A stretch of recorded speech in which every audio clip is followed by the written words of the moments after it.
sige, duha sa among ikarga. Sila doon mga kainday no, nag-ayos na ng simento. No? Hindi ako kapag-vlog dahil kaso ako ng pagkain. Makakain na naman.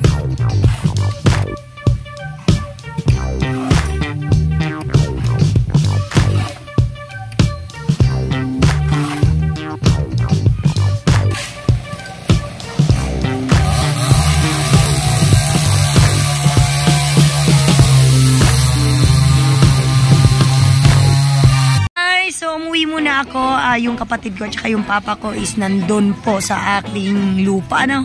So, may nakita ako dito. Naghahakot na po sila at yung mga kahoy nila. Ayan, kung makikita ninyo, yan, yung mga gamit nila lahat, guys. So, isang teacher yata to or isang teacher na nanirahan dito sa Maswagon. Pero, pansamantalang, tinanggal na po niya yung mga kahoy-kahoy niya sa kanyang bahay. Yan. Kasi lilipat na siya at meron na po siyang malilipatan na lupa. So, ayan guys, no? Makikita ninyo ngayon. Nakakaawa lang. So, eto dahil on the spot din siyang lumipat o umalis sa kanyang tahanan eh. Siya rin po ang nag-ano ng truck para sa paglipatan niya. Dahil hindi din maano sa konsyal dito or depende siguro kung lalapit ka, no? Pero ganun pa man eh, masakit sa dibdib na umalis ka at magtanggal ka ng mga kahoy doon sa mismong bahay mo. Ang mahirap doon ay hindi talaga natin lupa, wala talaga tayong magagawa. So ito kasi yung lupa na to ay private property.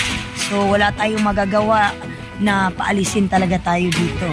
Dahil hindi naman to gobyerno na ang gobyerno ay magbibigay ng lupa sa iyo kung saan kayo lilipat o saan kayo pwedeng magpatayo ng bahay. Pero ganun pa man ganun pa rin yung sitwasyon, no? Dahil kung hindi sa atin yung lupa is papaalisin pa rin tayo balang araw. So mas maganda at blessed pa rin po tayo kung meron talaga tayong malilipatan. So ngayon ay ito ay isang news dito sa Maswagon ay magsilipatan po lahat ng mga tao dito. So, papakita ko sa inyo kung ano yung mga inilabas na mga materyales dito sa loob ng bahay ni Sir. Let's go, panoorin natin. Ayan guys, pinaglilipat na po. Ayan, yung mga yero, mga kahoy. Ito yung mga ano ni Sir, yung mga pwede pa niyang magamit. Ayan, meron siyang mga simento dyan, mga kahoy. Yan, lahat. So, may nagli-labor din siya ng mga tao dyan sa mga, mga kabataan dito.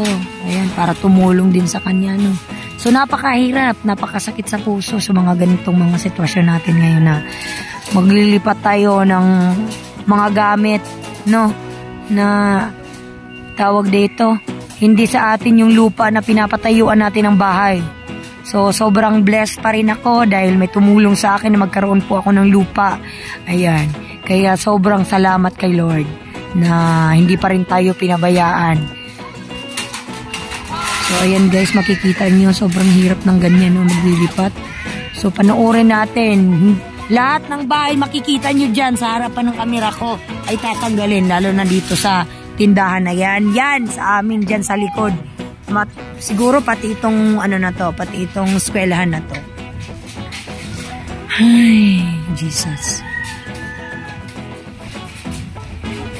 Ayun guys, kailangan natin bumili ng pako.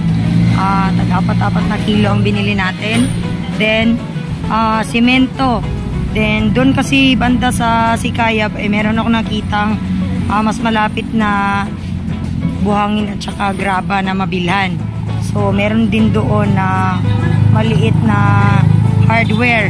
So, yun guys, mamaya na lang din yung kasama ko si Gutin.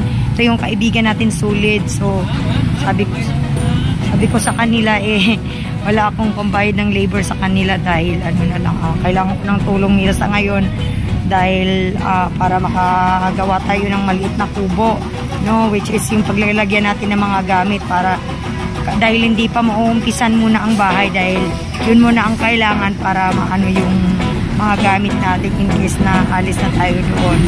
So, sa ngayon, di muna tayo lilipat dahil aayusin pa muna doon sa Sikaya, ano. So, yan guys. Yan, nag-ano si Kuya ng pako. Ay, sobrang init. Nakakamatay yung init, ha. Grabe, oh. Tingnan nyo yung init. Ang sakit. Sobrang sakit. Tsaka hindi. Kaninang umaga, nagkape lang ako. Then, nagtipid-tipid tayo. Wala tayong panggastos. Tapos, ngayon, tanghali na, bumili ako ng tamban para magsalo-salo kami doon. Dalawang kaibigan ko na nandun ngayon para tumulong sa akin makagawa ng kubo, no. Kaya yan. So wait lang natin, magdadrive pa ako kaya naka-gloves ako. So yung dalawang dalawang semento mo nang binili natin dito, mamaya na lang din dun yung dalawang semento para makarga natin dun sa ating motor. Dahil nagtipid-tipid nga po tayo dahil wala tayong So yan guys. Hanggang dito na lang muna at kinakits na lang tayo dun sa Sikaya pa. So guys, nandito tayo ngayon. Nakarating na tayo sa lupa. May dala tayong dalawang simento sa motor natin. So yan, inanuhan na ni Papa yung dito sa puso natin. Kasi siya lang yung nagpile-pile dyan. Uy, asa mo gikan ang block? Wala, kulira. Tira muna ng hollow block nyo. So yan, no? Asa si Idong? Uy, buing! Ha? Kulang nang nakuan? Kanang kauya? O, nandito yung dalawang kaibigan kong si Lutin. Singin na natin yung patulog-tulog dito. Yan. Hoy, Dong! Sunog! Sunog! Ayaw pagkatawi, ha? May katawa lang, kulira, oh.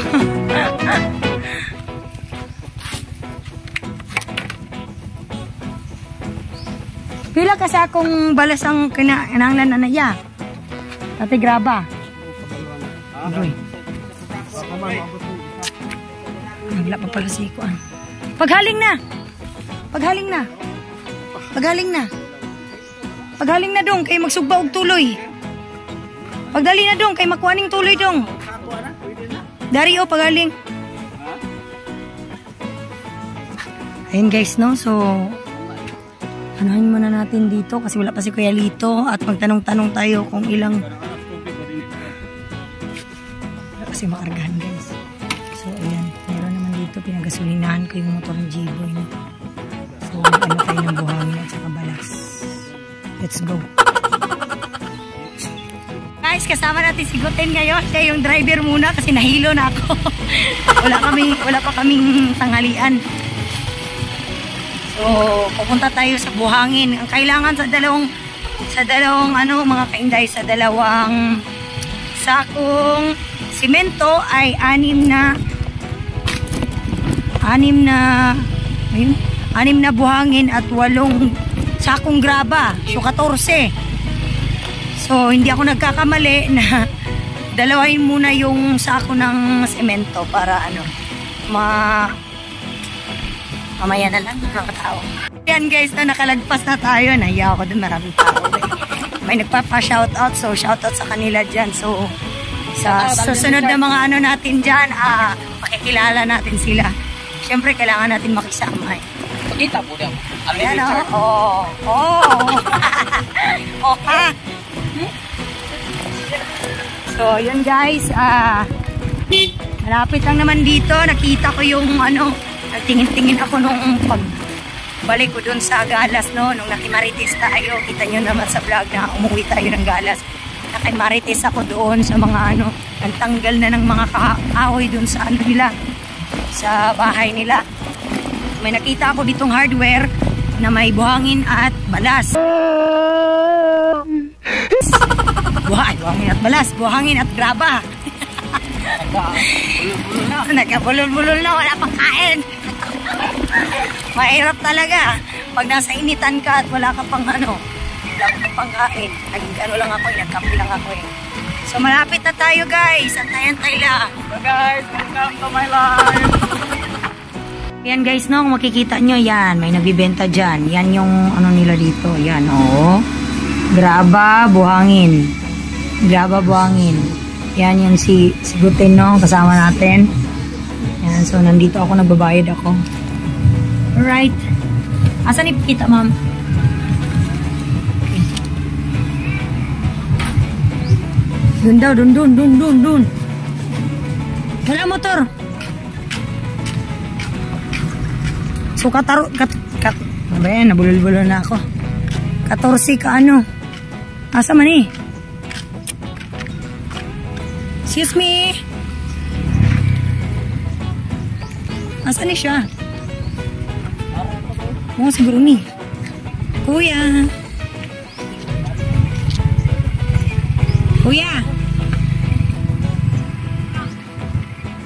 Kamu nagkuha na ni? Balas?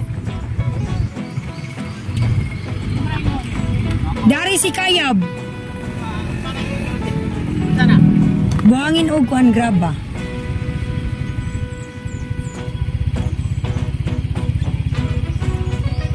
Yun ang pick upon? Kung mag-deliver mo, pila ang bayad? Hindi, sulod dito. Makasulod dito. Pila? 14 rand na siya kasako. Dari na sa Sikayab sa Budyas. Kasulod.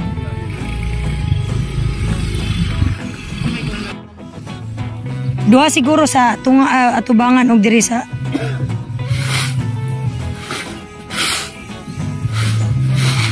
buslot man na o. Ha? Buslot. Basi mga hulog. Sayang.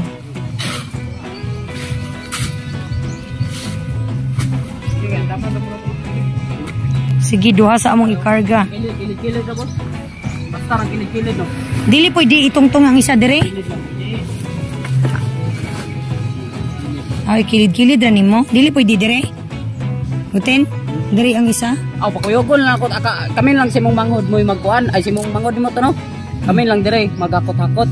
Siya mo'y tigawid dire. Tausa. Dindari ang usa. Sige, idari lang ng isa ya.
Sila doon mga kainday no, nag-ayos na ng simento.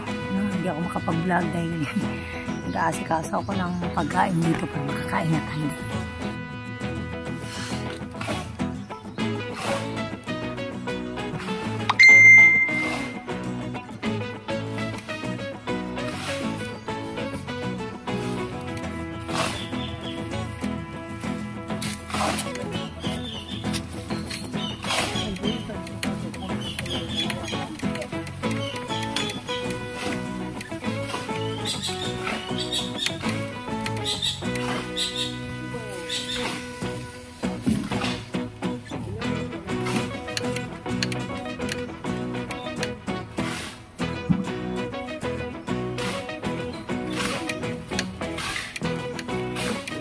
lagon.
Ay, sugan na nila.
Tapos,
ay.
tuloy lang sa meron kay. Kita po man din na kwento. Makagwapong din ba ng vlog no?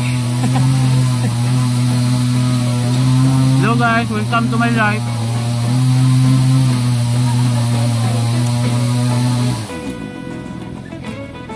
Ang lahat mo tamukao na nito kay na vlog dili maklaro. Ay nagtaha-taha dia, ungit dia taman imong ginawa. Masanay nakakaroon nga. Kada subo nimo naka-video. Vlogger gani. Dali mga umpit ay. Nampit mo. Dali ka ma'am. Guys, ngaon daw. Bote. Tagang kini. Balintong eh.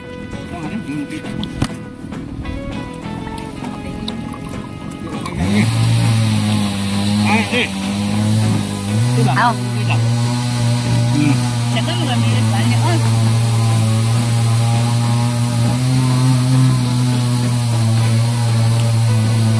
Apo kang pandiri pag pataon pa sa kuan. Taudan. Ano po sa biro?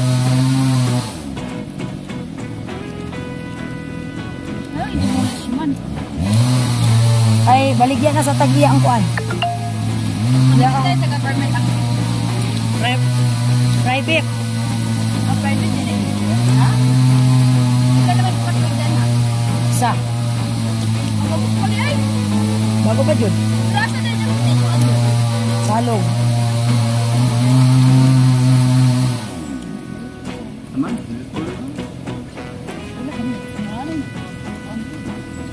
Nung lukso lagi sa ulingan nagyang tuloy. Libo ko kayo. Wala, wala ko kaya.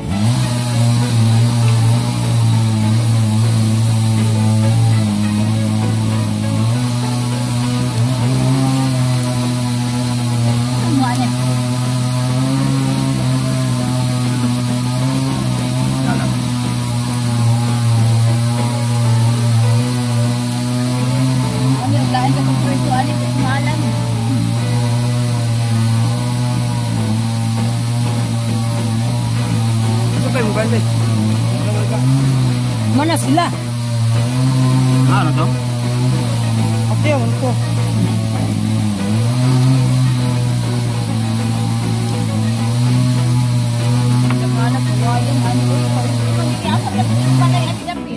Dere, ani? Ada pintunya apa?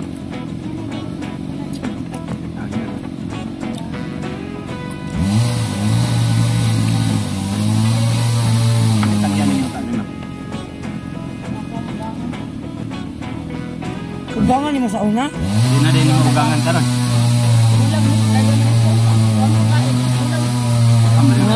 Kami anak. Minyo, ito ka. Pero niya ako kasal.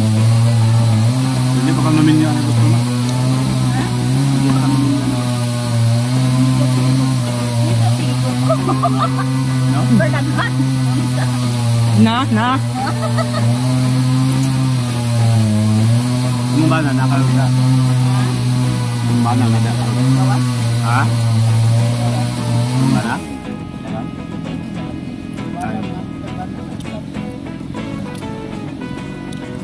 Live in.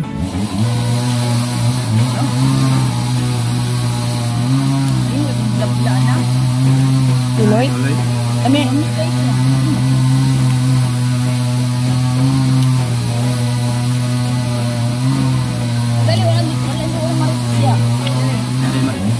Wala marites dire. Wala mo ko labot sa mga marites, kung balag magmarites sila. Tigmay nagtawot. Di mo na ipagkingala yun. Tapos lang namin kumain, no? So naubusan kami ng gasolina at tote para sa ating power saw. So ayan, inano muna nila. Ang tawag dyan sa Tagalog, ibaid. Di ko alam sa Tagalog yun. Ala kayo. Kayo na lang mag-adjust. So, busog na kami, no? At maglaras muna kami ng kahoy para sa haligi. Para magkaroon tayo ng kubo at masilungan dito. So, yung gumawa po ng ng poso, tapos na po sila. So, mamaya babalik sila dito para sa payment ng nila, ng labor. As far as now is, I'm so tired. I'm haggard. Day, laban Japan. Dinimolis na yung mga kapitbahay namin. Tinanggal na nila yung mga kahoy nila. Lahat yung mga gamit. Nagsilipatan sila. So, ayan.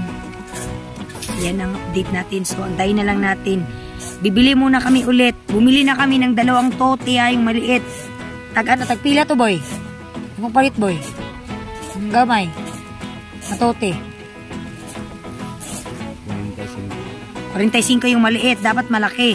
Para hindi pa balik-balik kasi malayo dito ang Petron na bilihan mo ng ng tote at saka Ito na una sa norte. Malayo.